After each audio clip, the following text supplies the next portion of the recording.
So, on today's episode, we're talking about moving your team or organizational culture, or the culture of any relationships in your life, from freaky fast to thoughtfully great. I'll explain. Welcome back to the Thermostat with Jason Barger.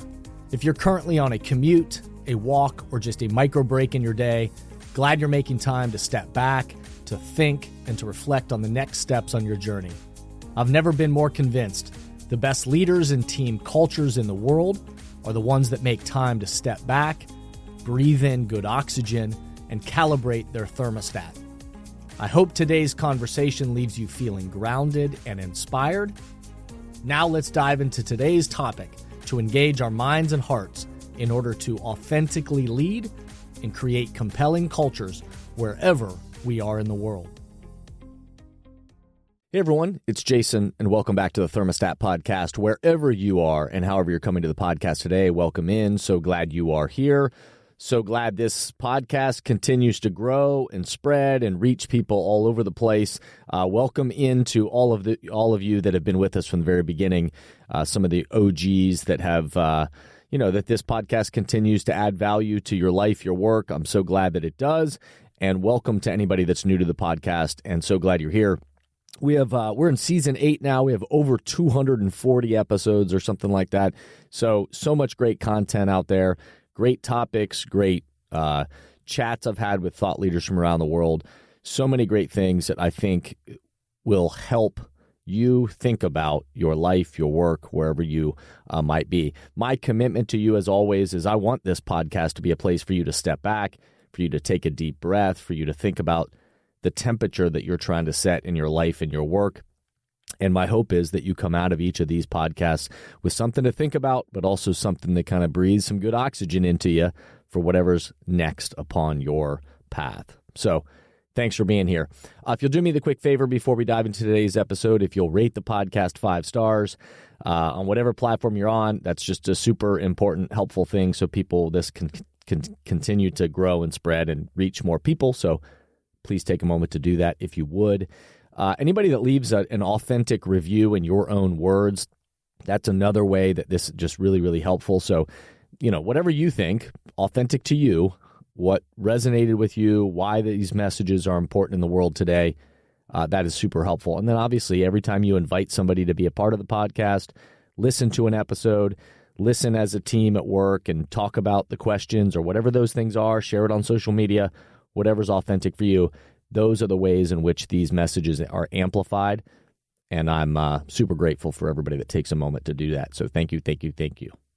There are many glaring examples of how important culture is within the workforce today. We know that. There's so many examples that we could point to. The number one question being asked in job interviews right now in the world for potential employees is, when a potential employee will ask, "Tell me about your culture." That's the number one question being asked in the world right now for prospective employees. They want to know from the potential employer, tell me about your culture. Gallup's recent, research certainly backs this up with their findings that only 20% of employees in the world today say they feel connected to their organizational culture. And yet 90% of them say that is exactly what they want. That's what they're looking for. They want to be a part of a culture that feels authentic, cares for them, has a mission bigger than themselves, and one that they feel like they are contributing to and they are helping to create the future for that organization. Humans are compelled by why you do what you do and how you do what you do. Those things are way more important to people than what it is that you actually do. So both the why and the how outweigh the what of the job. People want purpose and the vibe of how you do what you do that makes up your culture. So in my language, the thinking, acting, and interacting, which is what dynamic cultures, how they are created, the thinking, acting, and interacting of all the people within your cultural ecosystem, that's what sets the temperature for all that you do, and ultimately, that's what people want. So on today's episode, We're talking about moving your team or organizational culture, or the culture of any relationships in your life, from freaky fast to thoughtfully great. I'll explain. But before we dive into today's topic, let's pause, take a quick break, and we'll be right back. I want to share with you the great excitement for this year's Thermostat Cultures live event on Friday, November 8th, 2024. As you know, this event that I've hosted over the last 7 years has been an inspiring day of development focused on authentic leadership and culture. I've been joined by powerful voices like Howard Behar, former president of Starbucks, Shane Battier, two-time NBA champion, Jenny Britton, founder of Jenny's Ice Cream, Jessica Jackley, co-founder of Kiva, Cameron Mitchell from Cameron Mitchell Restaurants, Greg Oden, and on and on and on.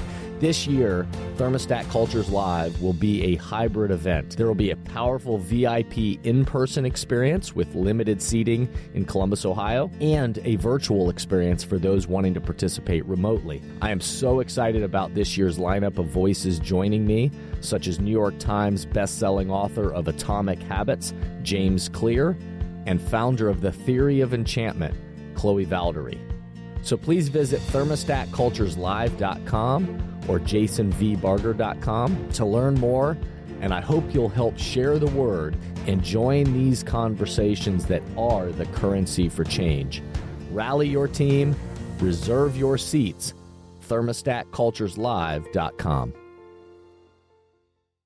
We live in a very fast world. We know that. We are in an instantaneous world of communication, and we can Google any question in the world and have a billion answers in a fraction of a second.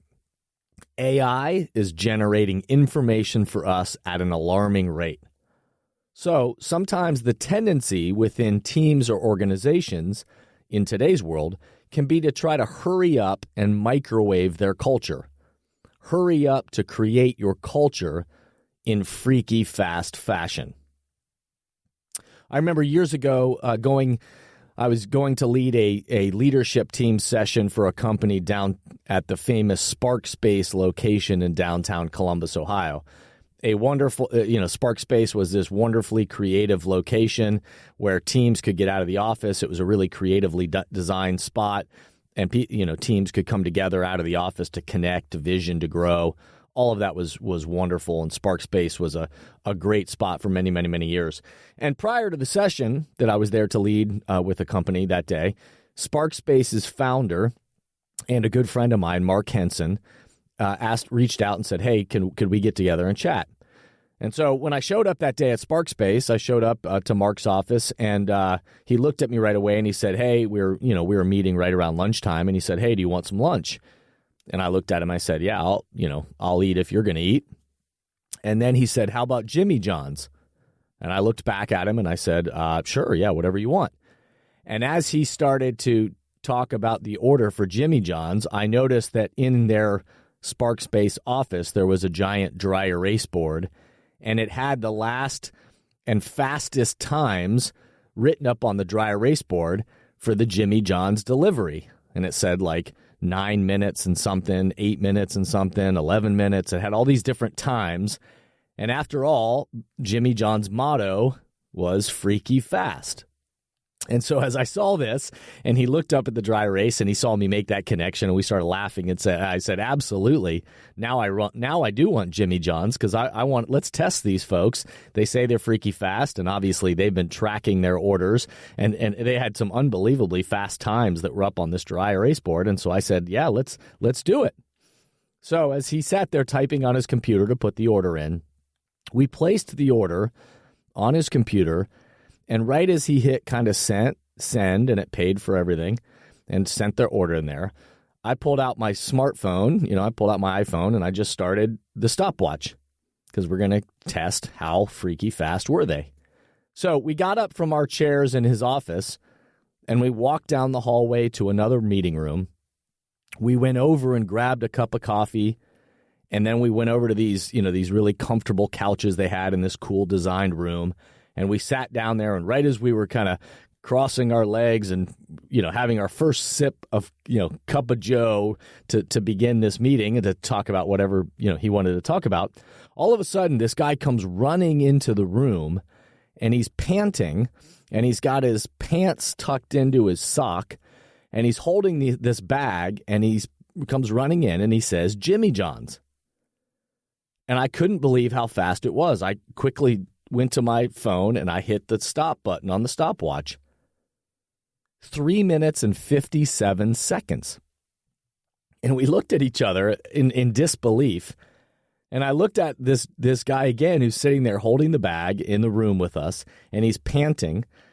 And he had his pants tucked into his leg because clearly he had ridden his bike, for the delivery so that his, pants wouldn't get caught in the chain. And then I started to look at him and say, wait, hold on a second. Let me recount what it is that I'm experiencing here. I said to the guy, so you're telling me that you all took the order, you made the sandwiches, they handed the sandwiches to you, the delivery guy, you jumped on your bike, you rode 2 blocks down the street, you ran into the building, and you came up to the second floor, and you're handing us the bag of food in 3 minutes and 57 seconds? And the guy looked at me and he said, yeah, well, if I knew you were timing me, I could have shaved at least 20 seconds off my time. And both Mark and I looked at each other, and almost in unison, we said, damn, that's freaky fast. We live in a freaky fast world, and that Jimmy John's story and example was certainly one that just, again, reminded me that, oh my gosh, we live in this world that sometimes surprises us about how freaky fast it is and how fast things are moving and how fast and quickly things get done. We live in a freaky fast world, and Jimmy John's, has certainly leaned into that idea that speed is their most important quality. And that's fine for them, but as it comes to your team or organizational culture, I encourage you to not to try to be freaky fast, but to be committed to being thoughtfully great. What does it mean to not just be freaky fast, but in fact to be thoughtfully great? The best cultures that I've experienced, that I've watched, that I've studied, that I've been a part of, they realize they can't be rushed, and that you can't hurry up to create a great culture. It takes time. Relationships, connections, alignment, and clarity on how we want to collaborate and operate together as a team takes time. It can't be manufactured in freaky fast mentality in a microwave.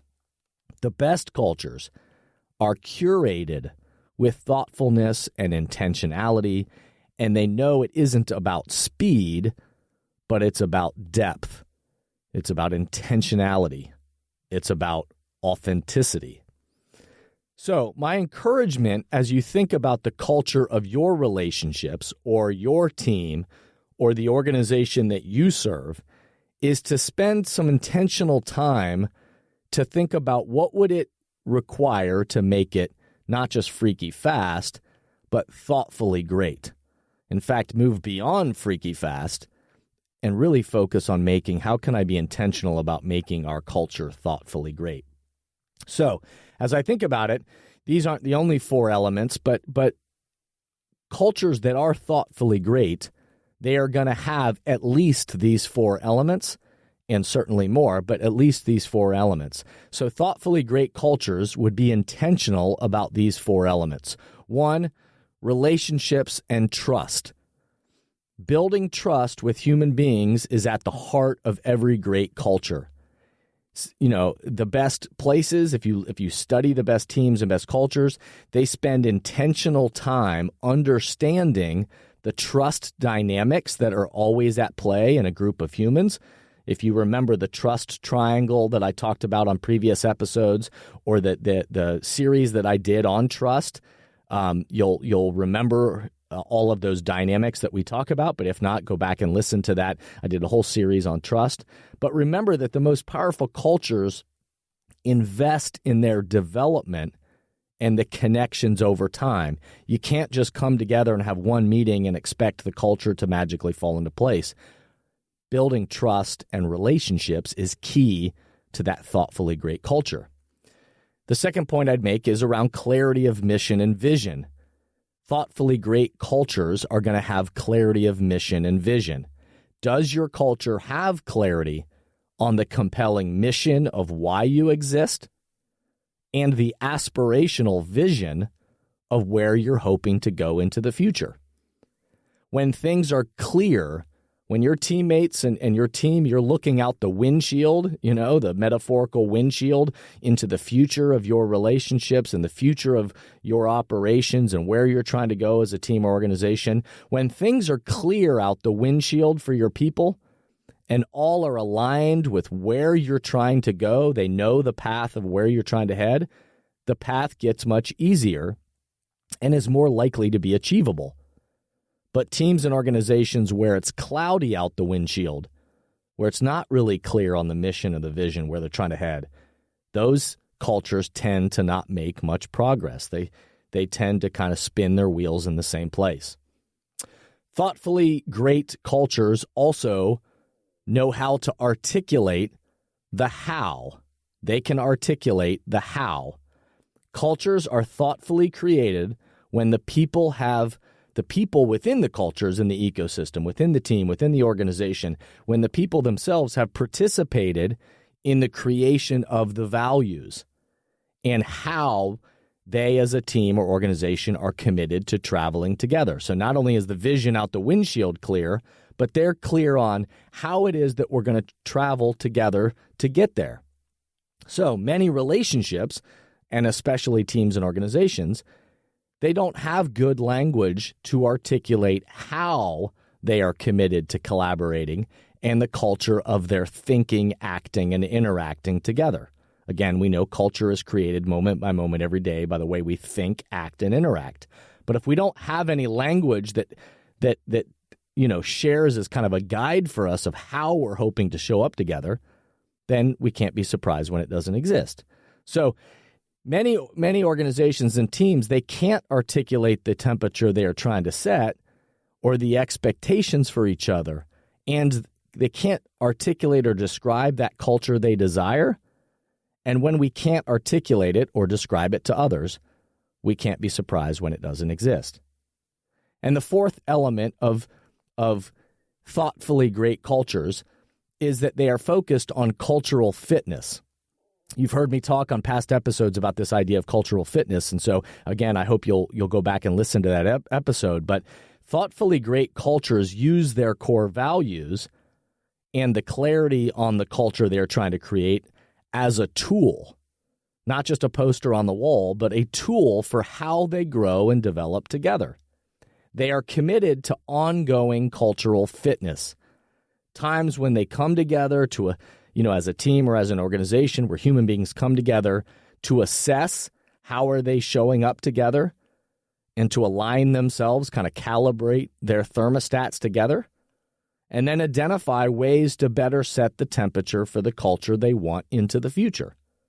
And so working out this kind of cultural fitness, working out together as a part of teams and organizations, again, working out meaning metaphorically on culture, and what we want and how our actions and behaviors align with it, working out and practicing this kind of cultural fitness over time helps create a more thoughtfully great culture rather than just a freaky fast one. So some questions to ponder for today. How could you commit to greater clarity on your future mission and vision? How could you commit to greater clarity on your future mission and vision? How could you bring others into the process of articulating your how, the values, the expectations? How are you committed to traveling together? And what opportunities exist to help invest in cultural fitness for your team or your organization? I hope today's episode got you thinking in many ways. If a deeper dive in any of these topics or support to your organization is helpful, I hope you'll track us down at info@jasonvbarger.com, email info@jasonvbarger.com, and we'll continue to design content or help meet you where you are and try to think about how to support you as we move forward. I hope you'll go back, listen to past episodes. I referenced a few on this pod today, so if you haven't heard those, go back and listen to them. I think it'll connect the dots with a lot of this stuff we're talking about. And cheers to you. Cheers to the path ahead. Cheers to that thoughtfully great culture that you're committed to creating with the people around you. And remember that the future of that culture belongs to you and me and us. And together we shape it by the temperature that we set as leaders, and then our commitment to breathing oxygen into it over and over again so that it is sustainable for the future. So remember, step back, remember, be a thermostat, and breathe good oxygen. Thank you for listening to today's podcast, and I hope the messages and questions stimulate positive change along your path. As always, if these messages resonate with you and add value to your life, I hope you'll help amplify them throughout the world. Please rate, comment, and share on whatever podcast or social media platform you're using, and share this podcast with the people in your life or work who should be part of these conversations. That way, this spirit does, in fact, spread. If these messages or developing leaders and culture would be helpful to you and your organization, please contact us at jasonvbarger.com, jasonvbarger.com. And remember, we are all ambassadors for the culture we want to create in our life and work. We have to own the vision we want to be a part of. The future of leadership is you, is me, is us. Be a thermostat.